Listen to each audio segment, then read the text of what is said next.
En PACA, en 2015, une personne sur 10 était âgée de 75 ans et plus, et en 2040, c'est-à-dire dans un peu plus de 20 ans, une personne sur 5 sera âgée de 75 ans et plus. L'EHPAD, la Villa des Poètes, est une structure qui propose une palette diversifiée de prise en charge. Concrètement, la Villa des Poètes présente plusieurs unités qui répondent à la dépendance des résidents et à son évolution au fil des années.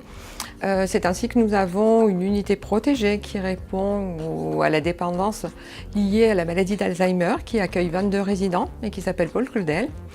Une unité plus spécifique qui est ouverte depuis peu, qui s'appelle une unité d'hébergement renforcée, qui porte chez nous le nom de Victor Hugo, qui s'adresse à 14 résidents qui présentent des troubles du comportement majorés à un certain stade de la maladie, que nous tentons de minorer par de la thérapie non médicamenteuse, par de la balnéothérapie, par un personnel renforcé et spécialisé, par une présence de nuit continue.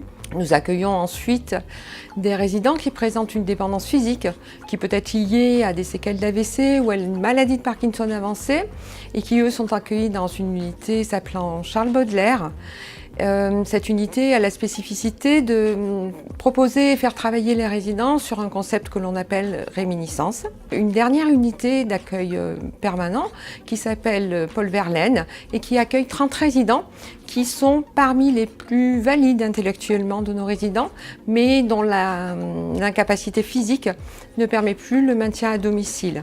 Nous avons également un PASA de jour qui accueille 14 résidents avec une équipe dédiée.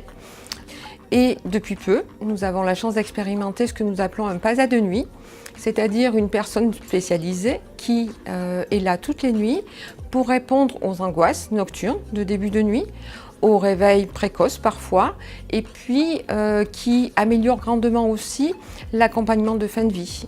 Cet ensemble de façons de vivre est heureux, ce qui fait que dans cette maison, ici, ma femme et moi, ma deuxième épouse et moi, nous sommes heureux. On est bien conscient qu'il faut aller encore plus loin dans la démarche, s'inscrire sur une démarche à long terme pour promouvoir les bonnes pratiques, pour améliorer la prise en charge des personnes âgées au sein des établissements, mais aussi de l'ensemble des services. Donc c'est avec vous et en échangeant que nous pourrons y parvenir.